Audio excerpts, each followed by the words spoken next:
Welcome to Doc Podcast. My name is Abbas Shafi, gastroenterologist. And I'm Rob Hoyer, medical oncologist. This is a podcast about lifestyle medicine, disease prevention, and longevity. This podcast is provided for informational purposes only. It is not medical advice.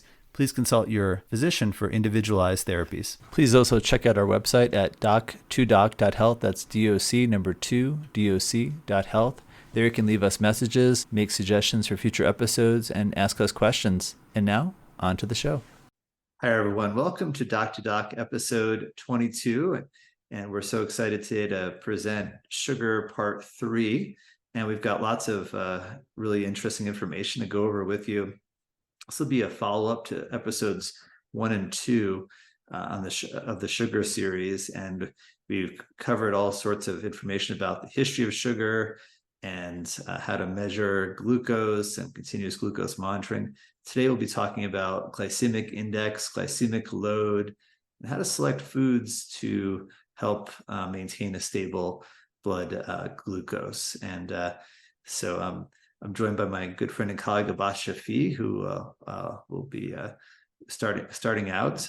Just a quick reminder, if you like our videos, please hit the like button and subscribe. And we'll be here roughly about once a month as we're working to have a video on different topics about preventative medicine and cancer prevention. So without further ado, I'll kick it over to Abbas. Welcome, everybody. As Rob mentioned, for the past couple episodes, we discussed about sugar, initially from the history point of view, and then to the abundance in our lifestyle today.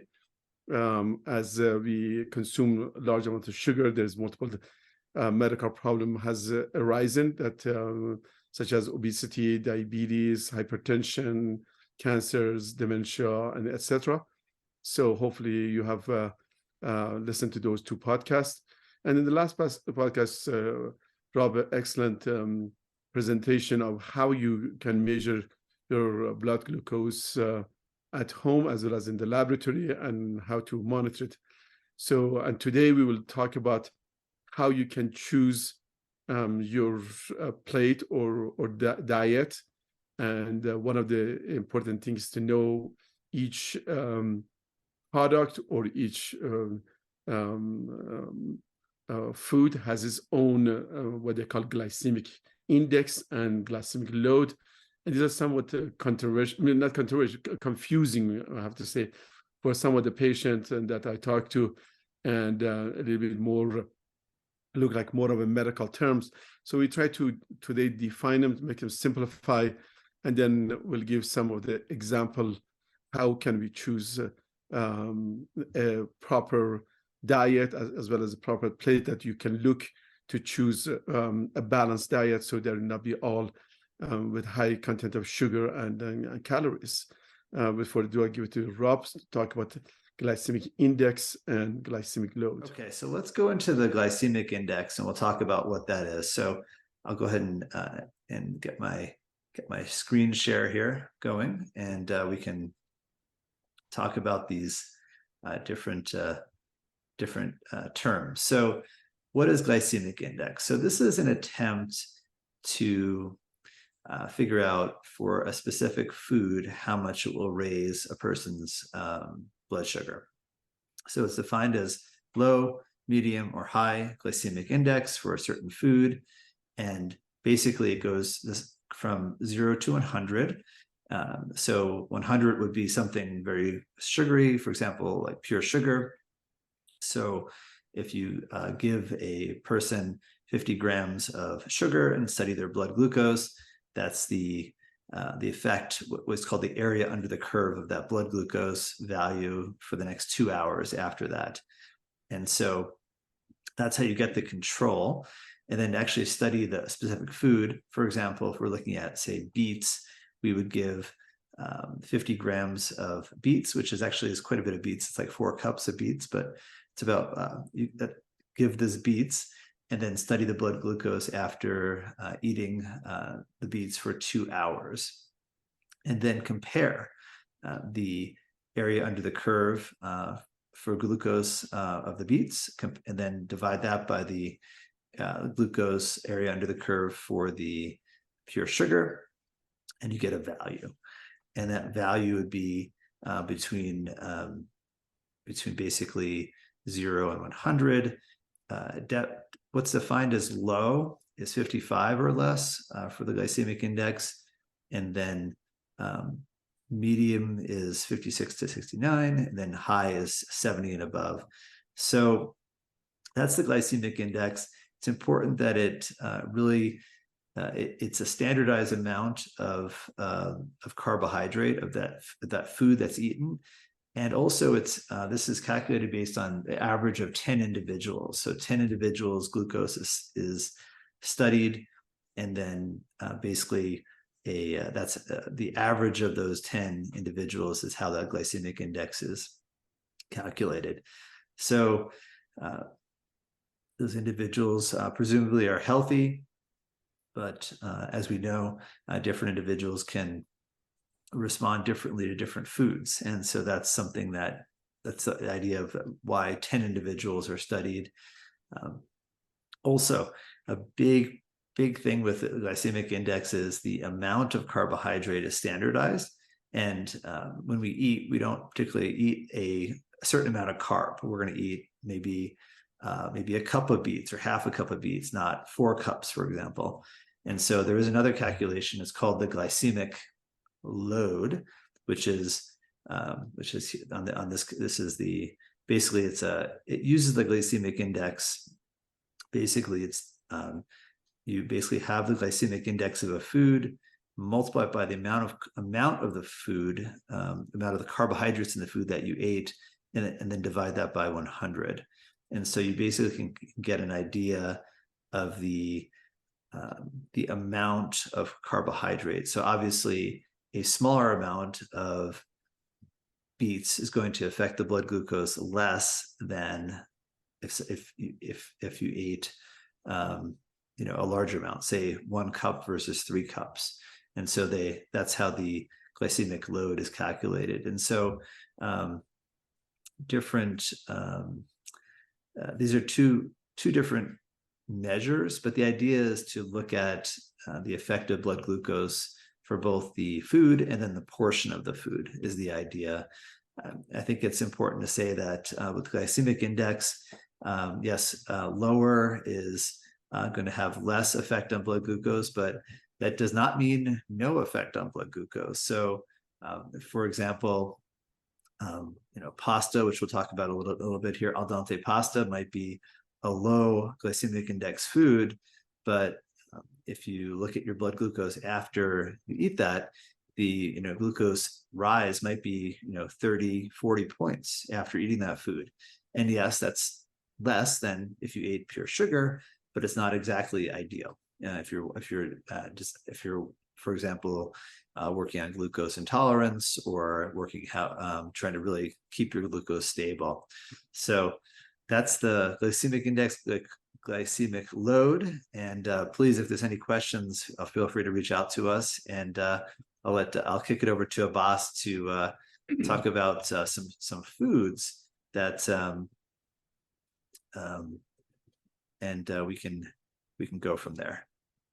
So in general, just any food you eat, you just need to have you don't have to completely science proven what the index and the load is. It's just a sort of guidance just to know that what you're eating and how much you're eating going to affect your blood sugar. And that's not only good for diabetes patients, it's also for if you want to lose weight, if you want to have good health maintenance there, beside other type of activities, stress, and other things. This will give you, when you go to the table, have a better choices of the food that you put on your plate, and you have to have a balanced plate, so not based on the glycemic index and load, also the fiber, protein, as well as others. So one of the things was very interesting that when you look at the different food and for example fruits, you will see the glycemic index is different from being well ripened versus when this is an early form, or just, for example, in green banana is low, a regular banana is medium, well ripened black banana is very high. It's the same banana, but depending on when you pick it and when you eat it, that would affect your blood sugar there. So in general, if you look at the category of the vegetable, majority of the vegetable, they have a very low index, glycemic index. Then of course, then you go to if you go into the meat or those type of protein, again, those are usually, if depend how it's prepared, if they not have a lots of coating or cooked with sugar, those below. The biggest choices is, I think, is the carbohydrates and the bread and the starches that we consume, and we can go through a few of those to sort of more simplify it. But in general, just have a balance of the salads and protein and the carbohydrates is a very, very important choice. Even just simply choosing certain fruits instead of ice cream or other dessert makes tremendous difference in postprandial or post eating the blood sugar. All right, let's talk about some of the common food that is confusing. For example, let's talk about grains and starches. The most common thing that a lot of people enjoy is bread. For example, if you eat a sourdough bread, it's a very low index, glycemic index, while if you eat a white bread, is very high, and there's many of them in between. So again, you have to know how much you're eating and what you're eating. So among low grains, mixed grain, seeds grains, and sourdough. The tortilla, again, you have to see, not flour tortilla, is more of a corn or whole grain tortilla. And then to the extreme, the white bread, naan. Majority of the cereal that you choose for breakfast is most in high index. For example, a lot of people, they dieting and they think if they eat Special K, that will be a low index. But if you look at this, is our processed grains, and they have lots of taste enhancing chemical as well as sugar to make them palatable, and they're very, very high. Among other cereal, like for example, if steel cut oat, if you make it at home, it's very, very low. But if you eat a packaged oatmeal or Cheerios, is very, very high. Among other grains, the barley, bulgur, which is very commonly consumed in Africa and Middle East, mung beans, those are all kind of low index. And as Rob mentioned, pasta and rice is depend how much you cook it. The longer you cook it, the higher the index, the faster it get absorbed. The reason is al dente pasta, because it stays in stomach. Number one, it give you more satisfaction early. And second, the breakdown, releasing from the stomach to the small intestine is much longer time. And this was actually used during World War II in Italy for poor children. They give a lot of al dente so they feel full, so they don't eat too much. And so that's sort of al dente, or the anything that you cook that is a little bit firmer, so the stomach still have to break it down with acid before completely releasing, which is if you look at jasmine rice or sticky rice, which is overcooked, or even instant white rice, they quickly get breaking down in the stomach and get quickly absorbed in the small intestine and raises the blood index. So you can look at I won't bore you with all these things, but you can look at the list to have it. We put it in our podcast, so you can look at more detail. again, like for example, choosing sweet potato versus a regular potato. So you can see that as well is a low index, depending how you cook it. But when you're making crock pot or fries or stuff like that, that makes difference that between that and then the regular potato. So these are some simple choices that you can make, and that is really by the end a little index here, a little percentage there makes difference on postprandial sugar. And the fruits, apple, berries, cantaloupe, grapefruits, mangoes. Some of them were very surprising to me that they're in the low glycemic index, which are like a ripe banana, watermelon. They're very, very high, and there's many of them in the medium. And again, all of these fruits are based on how ripe they are. So the more riper they are, the higher the index. And of course, the dry fruits are moderate to high, because sometimes, for example, probably Rob going to mention more in the trail mix or other preservative dry fruits to preserve them, additional sugar or to make them to be for half shelf longer. So then consequently, not only you eating the dried figs or other type of fruits, pineapples or even mangoes. If you look at some of the packages, you see some sugar in it. That's for preservative that make it from a sort of low to very high glycemic index, and of course, depend how many of those that you have. Among the drinks, majority of the sodas, they have very high glycemic index. They're full of sugar, and whether the diabetic drinks are better or not, but they have other type of effect on the gut and the microbial in the colon. So that's by itself, in general, if you can stay away any sugary drinks, that's to be the best. When you look at the low glycemic effect, for example, almond milks and cow milks, if you skim, or plain yogurts are good choices. However, if you look at oat milk or rice milk, those are very, very high in sugar. So you need to be, today there's many alternatives because of people that think they're lactose intolerance. There's many milks, which some people can consider whether they are milks or not, and the market, but you have to really choose wisely what you eat, particularly when you choose yogurt. Everybody loves to eat yogurt, but when you look at the content, there's so much sugar, particularly when the percentages are low.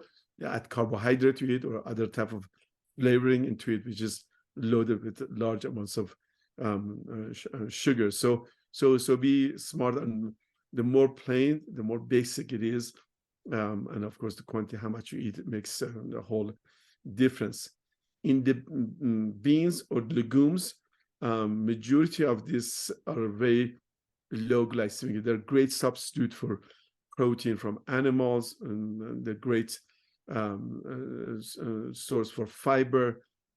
So these are again how you cook them, and if you make them fresh and at home, then of course they have very low glycemic. But just to know, if you eat it can or is it processed in package, pre-packaged, this is not the same thing that what you think that you're eating, because to preserve it, they would add again sugar, they cook different things, and that can be moderate, sometimes even too high, depending how they make things. But in general, beans are a great source of protein and healthy for you. The same thing, all the greens, they are very, very low glycemic index. And so when you fill up your plates, whether at home or in a restaurant, you choose wisely of what you put on your plate, because that's the sugar after effect on your blood is quite different based on what you put on your plate. And this is one of the other type of the effect on the blood sugar. Again, activity, stress, when you eat, how much you eat. So these are all effect. But But in general, if you want to choose the proper things, hopefully this will be guidance that no, not everything is the same, particularly in fruits or cereal that everybody likes to do in the morning. That is, they're very high index. So, and when the high index you eat, your sugar quickly goes up, your insulin goes up, and in about half an hour, then again the sugar is already absorbed, and you feel hungry, then you're gonna go for another snack. So hopefully this was helpful to at least a starting point for just general knowledge and understanding of your glycemic load and glycemic index. Thanks for that, Abbas. It was really interesting. I was looking at potato throughout your talk, and that literally there's potato in low, medium, and high category, and that's just one example that highlights how confusing this can be. It's not straightforward. In general, the foods that are going to be lower glycemic index are going to be, as Abbas mentioned, the vegetables, particularly the non-starchy vegetables. When you get into the starchy vegetables, that's when you start getting into more glycemic, higher glycemic index foods. So like, for example, potato is going to be, or cooked mashed potato is going to be the highest. But yeah, sweet potato is going to be still lower. However, if you look at broccoli or cauliflower, non-starchy vegetables, you're going to be in the, certainly in a much lower glycemic index situation. Another good example that I like is kiwi.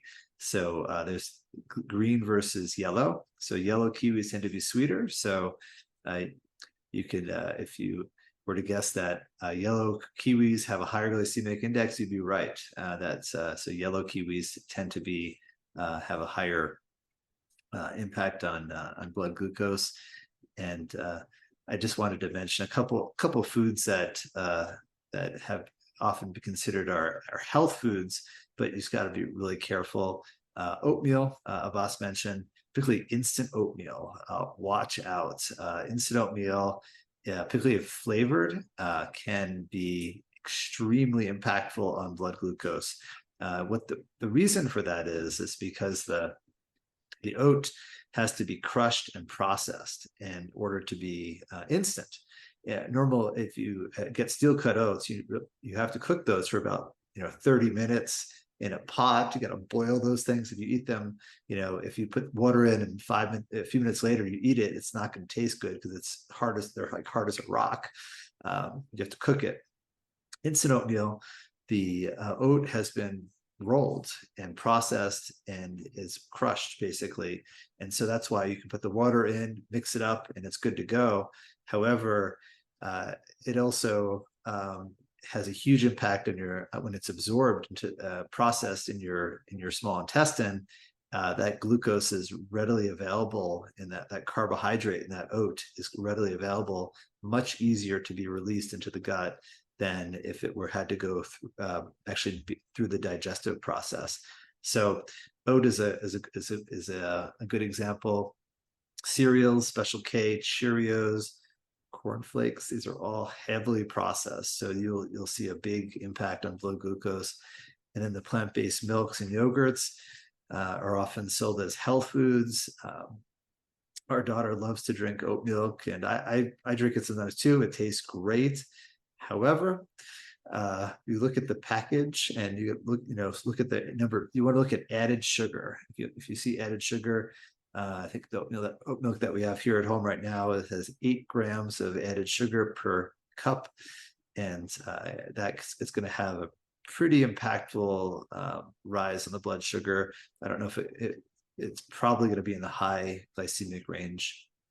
And that's likely. Quickly get absorbed too. I mean, it's just the whole processing, and also with oat, that as you mentioned, that the package, they add a lot of flavor in there, add brown sugar, they add other type of things that even make it even more higher than that. So these are so important that, it sounds good, you have oatmeal for breakfast, but how you choose the same thing with, as potato, from just, your cut potato or versus mashed potato. The same with wild rice to the how your rice is processed. So these are something simple that everybody think that is good, but is very, very important to choose wisely, and not only what you're eating and how it's processed. Yeah, I used to eat this trail mix called Mega Omega. It's actually, you look at it, it looks really healthy, and it's got all sorts of healthy type labels on it. It's vegan, and it's however, delve into it, the nuts in there are pretty good. There's no added sugar in the nuts, and nuts are definitely a low glycemic food. However, the dried fruits are coated with sugar. I think it's a preservative, and so you already have a fair, probably at least a moderate glycemic index with a lot of those like dried cranberries and whatnot. And they're actually soaked in sugar before they're packaged into the trail mix, and so it can be deceiving. Really important to look at packages, labels. I think that's really crucial. Even the package can be, the label can be hard to decipher sometimes, but definitely it's get in the habit of looking at added sugar, and many foods will list that on the label. And the labeling is also, you have to, if you look at the European labeling versus Canadian labeling and United States, and here is a lot more sort of confusing. It's not straightforward, whether it's per cup or per serving and how it is, and they try to not be honest. So the best way, I think, overall, to do nuts, beans, all green vegetables, and home cooking, because in home cooking, how much what you add to it is amazing. You go to a restaurant, and I have worked earlier many times in a restaurant. What's you eating from home, and that's why it tastes so good. Whether the shake, whether the salt, whether the taste enhancing, whether a little sugar or other type of thing they add into it. Of course, tastes good, and then with the fat and sugar and salt, that's the three basics of what's that a cook's friend. And but when you look at the whole thing, how much the total calorie, the index, and of course the load is up to a person, makes a whole difference on postprandial or after meals sugar, as well as how you felt being overall. It's not one meal or two meals, it's just the pattern and the habits. I think that's and many I have many friends that are vegan or vegetarian, and they when you let them know that this is a process or how much sugar, they themselves, they're shocked whether even a cup of yogurt, if it's not plain, how much makes a difference when they added the vanilla or the sugar and pineapple and stuff like that. So it makes a whole difference on the total calorie in one cup alone. So, and they will add up. So even, that's a good example. Even plain yogurt some plain yogurts will have added sugar. It's important to look at plain unsweetened versus plain with added sugar. And you're right. Some brands will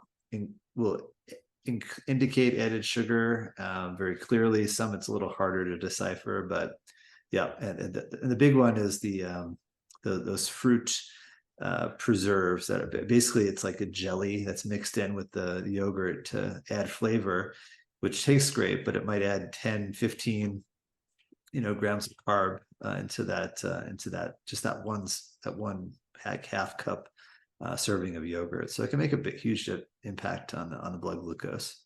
And a lot of like the young people these days, I came back home, use a lot of this fruit roll-ups, a lot of these preserved fruits that is, they feel like, better. So it's fruity and it has good fiber in it, but to make them preserved, to make them that tasty, stuff like that, there's lots of sugar because it's been cooked in sugar and concentrated and then rolled and then things. So beware what you're having, and we all have to have pleasure of eating and enjoying it, but a little bit smart on that choices is very important. Just had a little flashback there to my elementary and middle school years, and probably occasionally as adults I've enjoyed fruit roll-ups, but they're probably not the best choice. The actual fruit is probably going to be much better. Yeah, occasionally is okay, but just know how much they're very tasty, and you just keep munching on them. So especially you're traveling or hiking. Well, so that's well, certainly. Any other comments, Abbas? Otherwise, we can close it out. I think we can close it up. And if you have any concern or question or any comments, please email us so we can answer you. So no, I think that will conclude our sugar series, and hopefully it has been at least some guidance, some help to our viewers and audience. I hope everyone found this helpful, and if you like the video or the podcast, hit the like and send us your feedback. We'd really like to hear it, and we'll keep focusing on lifestyle medicine and primary prevention. So how you can basically avoid being diagnosed with a lot of these chronic illnesses, and the sugar, I think, series is a good example of how many diseases are impacted by all the sugar and the modern Western diet. So we'll look forward to seeing you again here soon on Dr. Doc. Until then, we will look forward to hearing your comments, and thanks again. Live healthy.